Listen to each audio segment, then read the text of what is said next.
To God be the glory. In Jesus' mighty name, amen and amen. I just want to thank God for each and every one of you. And I just want to appreciate the dimension of love that you all truly are.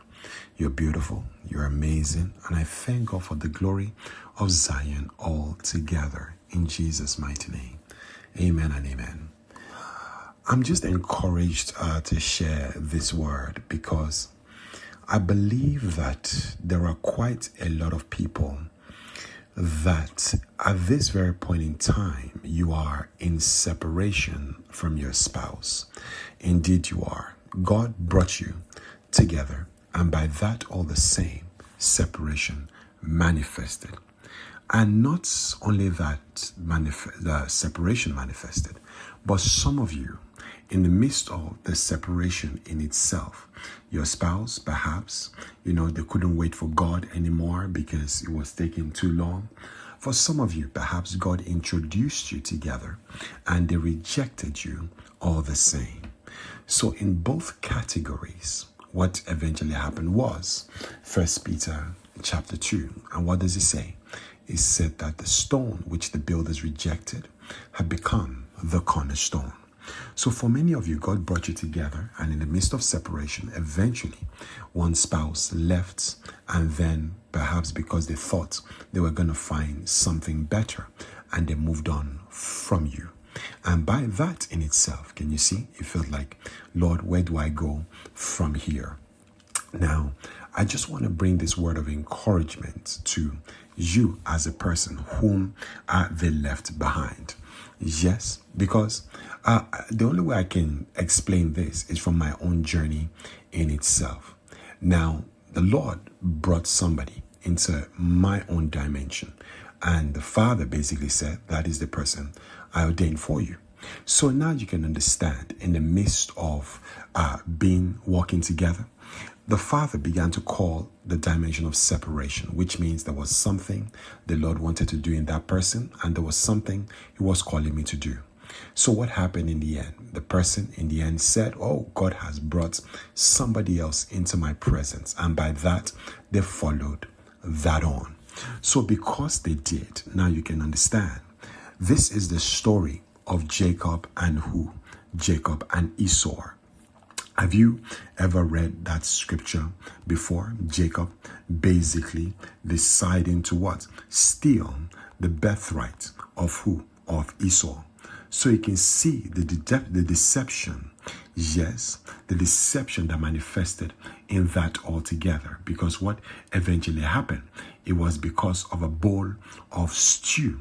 Yes, because of the bowl of stew, Esau basically sold is what? His birthright.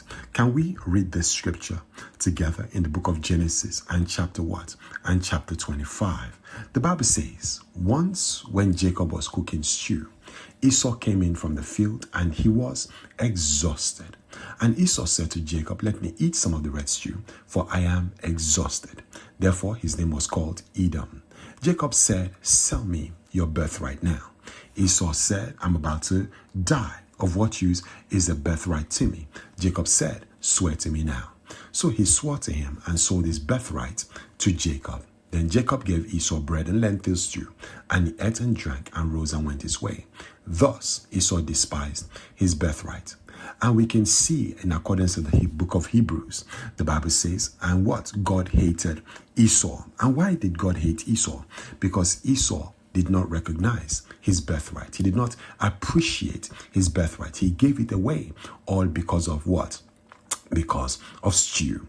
Now you can see the Father began to help me to understand the person I was with, because of love, they sold the birthright of what? Of their kingdom union. So for majority of you, this is perhaps what happened to you. God basically brought that person to you, or perhaps it was you that God brought somebody to, but you rejected that person.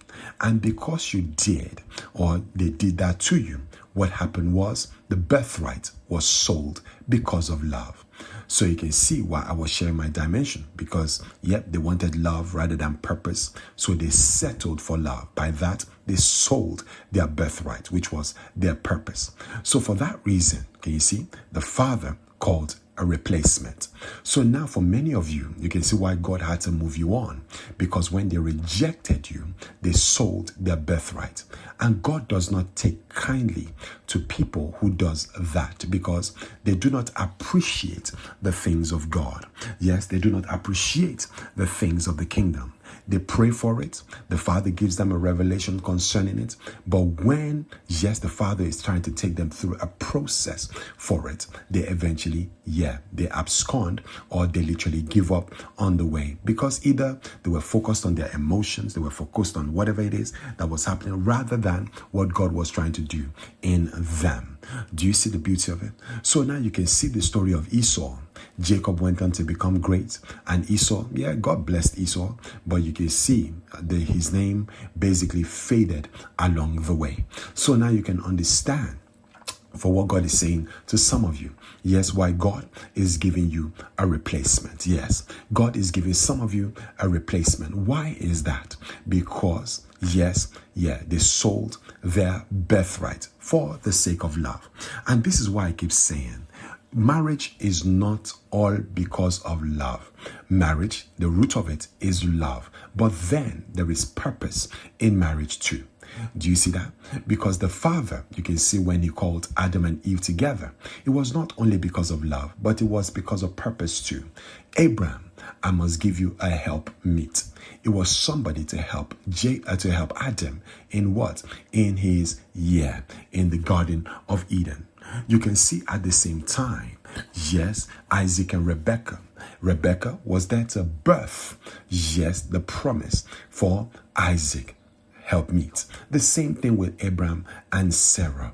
Do you see the scripture? Even Ruth and Boaz, it was to help to birth the promise. But a lot of people who came, the father gave you that woman, or the father gave you that man, but they walked away from you and they went and settled for somebody, who loves them, who wants to do everything for them, who wants to bow down at their feet, who they can tell to do this, to do that, for the sake of love.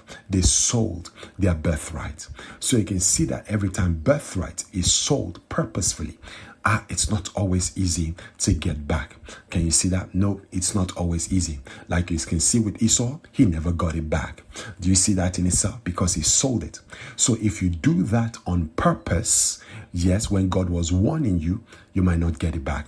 But if you did out of ignorance, the mercy of the Father basically is manifesting over your life. So what do I mean by if it was done on purpose? That means God was warning you, but you rejected the warning of God. You might not be able to get it back. But if you did it ignorantly, you did not know, then the Father in his infinite mercy can reconcile that to you. And this is why I keep saying, we don't settle in marriage just because of love alone, but love with a purpose. Why did I say that? The Bible says, for God so loved the world. It began with love, but love birthed purpose. Purpose was Jesus. And what was Jesus here to do? To reconcile back to God. So love birthed purpose. The same thing. God is love. God basically created purpose, the Garden of Eden, and then put Adam in that garden to tend to it. Do you see that in itself? So for that reason, you can see why some of you, this is basically in two categories. If God has warned you, but you sold that birthright, you need to go to the Father. Ask him for forgiveness. Whether he gives it back to you, that's between you and the Lord. And some of you that you gave it away in ignorance, the Father is able to reconcile that to you, because he wants to give you another opportunity if it was done in ignorance. So for that, brothers and sisters, like I keep saying, purpose should be the aim of union on the foundation of love. Yes, on the foundation of love. And this is why the Father is speaking that what? Yes, kingdom spouse, you sold your birthright for the sake of love. Amen. Yes, you did. You sold your birthright for the sake of love. Just because you wanted to settle, you sold your birthright because you wanted to settle for love. So by that in itself, you can see that is why the Bible says, yes, the kingdom has been torn from you and given to another. So what does that mean? God can bless you. You can get married in itself, but the realm of the kingdom is no longer yours. It has been given to the one who is willing to bear the fruit, the one who is willing to go through the process, the one who is ready to do what God is calling them to do. Yes, regardless of the storm, regardless of what it takes, because it's not just about you, it's about the kingdom, generations to come. Amen. So brothers and sisters, in this hour, this is where you're going to begin to see a lot of what? Replacements happening in creation because of those who have sold their birthright. Can you see that? For those who have what? Who have sold their birthright. So if that is you, and you did that on purpose, you better go to the Father and have a conversation with him. And if it's for some of you, out of ignorance, go to the Father because he's ready to reconcile that back to you upon your repentance. Amen. So you can see with Jacob and Esau, yes, Jacob purposefully, yes, took that birthright, and Esau willingly gave it up. So you can see, just because of food, he willingly gave it up. So for some kingdom spouses, yes, they willingly gave up that relationship because, yes, of love. So for that reason now, brothers and sisters, for some of you that they did this too, this is where I'm reading the scripture. The stone that the builders rejected, they rejected you to go for something else. Yes, to go for, all for the sake of love. You were rejected and you went for the sake of love. They sold their birthright. Can you see that? And for that reason, for you, it says the kingdom. Yes, for you, you're being given to another whom the Father has established the kingdom upon so that you can walk in the kingdom. Yes, together.